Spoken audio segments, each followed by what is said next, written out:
So ayan, magandang hapon sa lahat.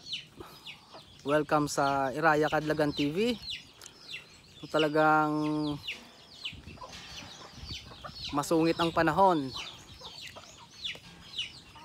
Tinapos ang araw ng January na talagang maulan mga kadlagan.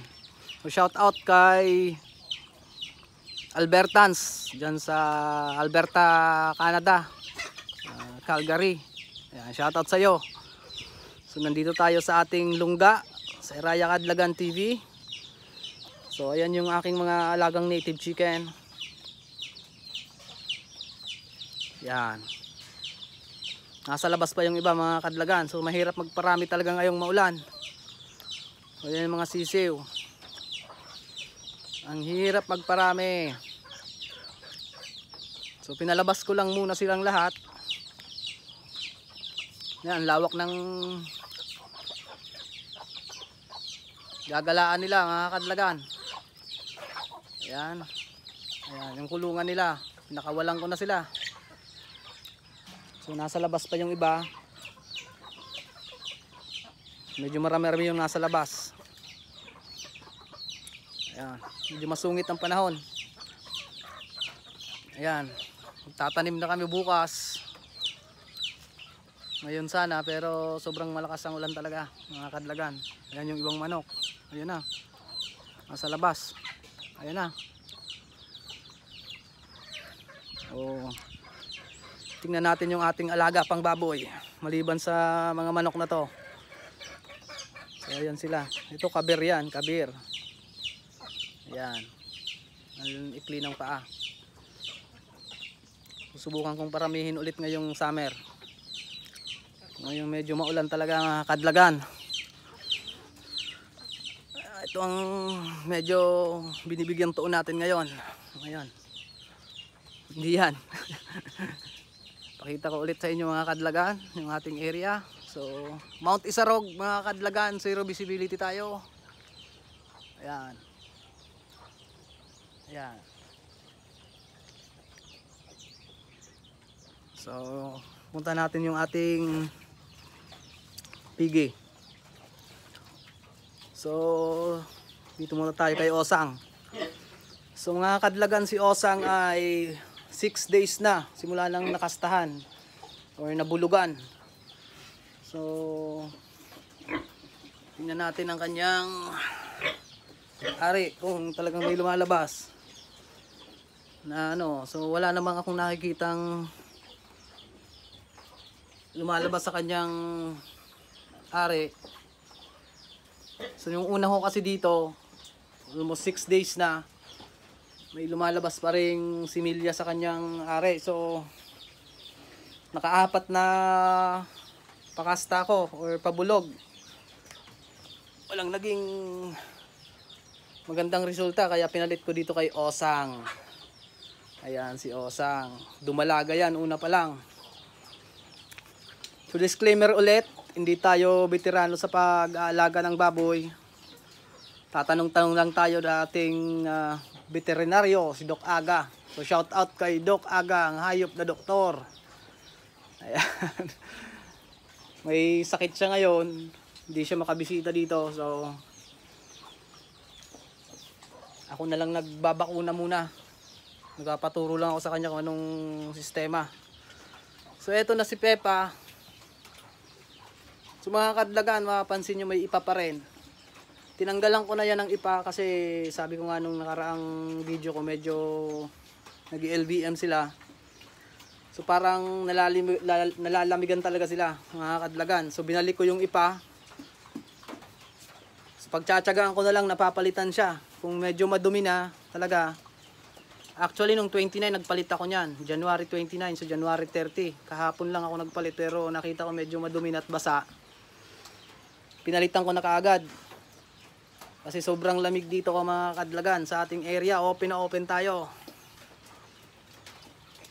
So itong mga biik ko is 22 days na sila mga kadlagan. So 23 days na ipapainom tayo sa kanila kasi malapit na silang iwalay. Dapat February 7 mawalay na natin sila. 35 days, madidispose na natin sila. So, gumawa na ako ng kanilang painuman. Actually, hiniram ko lang yan. Ayan. Kasi, titipid muna. Ayan. So, papainumin natin na sila bukas ng digestive aid. Para sa preparation natin sa pagwalay nila. Contra-stress sa pagwalay. At the same time, doon sa digestion nila. So, pakakainin na kasi natin sila. Actually, pinapakain ko na sila paunti-unti. Pero medyo tinigil ko muna kasi medyo malambot yung kanilang mga dumi. So, ayan. 22 days. Ang aking mga biek. So, 7 days. I mean, 22 days. Ayan. Bago yung higaan nila mga kadlagan. Ayan sila. So, nasa ibabaw sila ng folding bed. Nasa ilalim pala. I mean, nasa ilalim sila ng folding bed ko. So, nilagay ko talaga yung folding bed talaga dyan kasi hindi kakayanin talaga. Ayan. Para hindi gaanong tumagos yung lamig. So far naman, sarap na sarap naman sila sa tulog nila. Ayan. So may kakastrate pa ako dyan, mga kadlagan. Hindi pa nakakastrate or nakakapon. So hindi ko pa kasi kayang magkapon, mga kadlagan. Kasi baguhan lang tayo. Parang hindi ko pa kaya magkapon ng baboy. So ayan, pinakain ko na siya. Dalawa lang naman, mga kadlagan, ang aayusin natin dyan.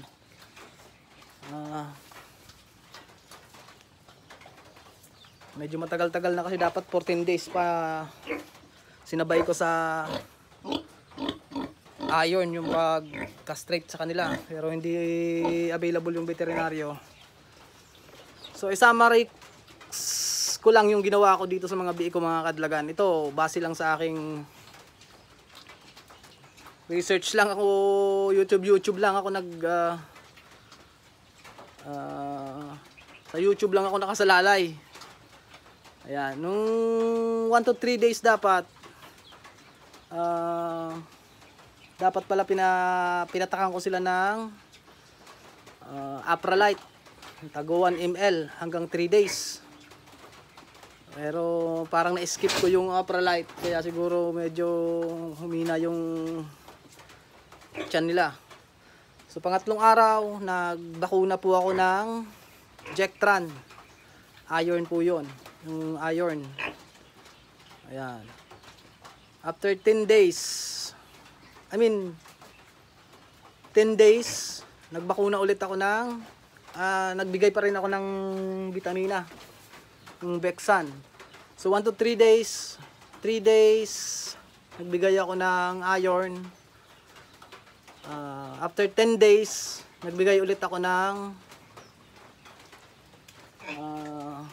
Bexan SP. Yan. So 14 days ng mga biik, nagbigay ulit ako ng iron. Dapat 21 days magbibigay ako ng Coglapest, pero optional naman daw yon, sabi ng aking veterinaryo. So hindi na muna ako nagturok, saka maulan naman talaga nun, kaya hindi na ako nagturok ng ng Coglapest. So sa after 25 days sa February 2, magtuturok ulit ako ng vitamina, yung Bexan SP. Para sa B-complex naman yon. Hindi ko naman pinopromote yung Bexan, pero yun talagang ginagamit ko, mga kadlagan. So February 2, naka-schedule yan ng B-complex. So pag wala yung doktor, ako naman magtuturok yan, mga kadlagan. So walang wala talaga. So subukan natin, kung pumunta siya dito, okay lang naman. Pero pag wala talaga, ako na lang magtuturok sa February 2 ng Bexan SP. So bali 2 iron, 2 B-complex nang maituturo ko sa kanila. So last na yon, yung B-complex na ituturo ko sa February 2. Then bukas, paiinumin ko sila ng digestive aid. Kasi 23 days, kailangang ma-prepare natin yung pagwalay nila. 23 days to 35 days. Ayan. Kasi doon, bibigyan talaga natin sila ng pagkain. At the same time, iwawalay na natin sila. Haharangan ko na to. Para hindi na sila makadede sa inahin. Kasi i-condition na natin yung inahin natin after 35 days. O, tingnan nyo yung inahin ko, medyo payat mga kadlagan. Payat, kasi padede ng padede yan. So nilagyan ko muna ng ipa para medyo maibsan yung lamig. Kasi sobrang lamig dito talaga. Open tayo mga kadlagan. Ayan. So update ko lang, 22 days na yung ating mga biek mga kadlagan. So far naman medyo sana makarecover naman sila. Medyo maliliksi naman. So nagamot ko naman sila. Umasa lang tayo sa Aprolite. So Aprolite na powder. Hindi tayo nagturok ng kung ano pa man para sa LBM nila. Aprolite lang yung kinarga ko sa kanila. Kasi mahal ang gamot sa kanila. Kanya-kanya lang naman kung ano talaga yung naobserbahan natin sa mga biik. Gawin na natin. Ang mas mainam kasi kapag medyo nakita na natin, obserbahan natin na medyo may problema sa biik, gamutin na lang natin. So dalawa lang naman yan, either sa inahin ng problema or sa klima, pabago-bago ng klima. Pabago-bago ng klima natin ngayon. So yun naman ang problema, yun ang dahilan. Either sa inahin, mahina yung gatas. So far naman medyo malalaki naman kasi yung dede ng inahin ko. Pipito nga lang yan, buhay. Dapat nga, na-skip ko pa rin sa kanila yung oxytocin. Tsaka yung, hindi kasi ako nagturok ng oxytocin. Tsaka antibacterial. Na medyo, siguro doon ako nagkamali. Pero dito sa susunod, kay Osang, ayan, dito, magtuturok na talaga ako. Magtuturo ko ng antibacterial saka oxytocin. Bibili na tayo, magpapasiguro na tayo. Siguro dyan ako na mali. Pero sabi nga, hindi naman tayo veterano. So, susunod na lang, gagawin na lang natin. Ayan, ang problema ko dito yung mga manok ko. Dito pa tumisilong yan. Ayan. At may aso pa mga kadlagan. Shout out sa asong to. Ayan o, nasa loob. Nasa loob. Labas. Psst, labas. Labas. Labas. Ayaw lumabas o. So, itong mga manok na to, dapat hindi nila masanayan na sumilong dito sa kulungan ng baboy kasi sometimes yun ang nagkakos ng pag-LBM ng mga biik. Yung ipot nila, nakakain ng biik. So, ayan. Tsaka may aso pa. So, tanggal. Alis dyan, alis. Ayan na, mga kadlaga, lalabas na. Ayan. Si Bonita. Pasaway yan eh. So, yan ang mga bantay ko rito. So, yan si Osang. 6 days na ng mga bulugan. Hi, Osang. Hello. Ayan, si Osang yan. Malikot yan. Pero ngayon, medyo nagmamatured na rin. So, almost 8 months na rin siguro to. Running for 9 months na siguro. Running to 9 months. Ayan. Babantayan natin yan hanggang 18 days mga kadlagan. 18 days to 21 days. After 21 days, hindi pa rin tayo pwedeng makasiguro. Antayin ulit natin yung 42 days niya. Para ma-confirm talaga natin na siya ay buntis. Ayan. Si Osang. Ayan, pag-asa ko na lang. Dalawa lang naman kasi yung inahin kong inalagaan. Yun lang ang nakayanan. So, tsaga-tsaga muna. Pansamantala. So, yan. Update tayo mga kadlagan regarding sa mga biik natin. So, mga 35 days yan sa February 13. So 35 days ng February 13. 30 days ng February 7. So, February 7 walay na yan. Nga lang ang walayan ko dyan pa rin, maliit lang. Naharangan ko na lang yan mga kadlagan. Wala tayong walayan pa. So yan naman yung mga manok. Oh. Ang daming manok dito. Almost 50 plus yan ng manok. Nasa labas pa yung iba. Ayan. So masungit yung panahon talaga. Kaya nahihirapan ako dito sa mga biik ko mga kadlagan. Ayan. Pero tiyaga-tiyaga lang. Kung may tiyaga, may nilaga mga kadlagan. So shoutout ulit kay Albertans.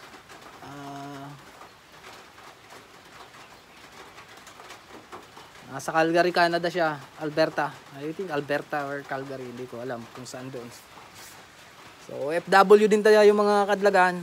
Galing na rin tayo ng Canada. Hindi lang masyadong sinerte. So galing din ako ng British Columbia, Canada mga kadlagan. Shout out dyan sa mga taga Terrace, British Columbia, Canada. Mga tropa ko dyan. Nandyan pa sila. Actually gusto pa naman nga akong paalisin ng aking agent. Kaso hindi na ako nag-ayos mga kadlagan. Mas pinili ko na lang muna dito. Parang less stress. Ayan, alaalaga muna tayo ng baboy mga kadlagan. Wala eh. Ayan, doon yung mga bik natin. Ayan. So shoutout ulit sa mga taga Terrace, British Columbia, Canada. Mabuhay kayo. Brrr.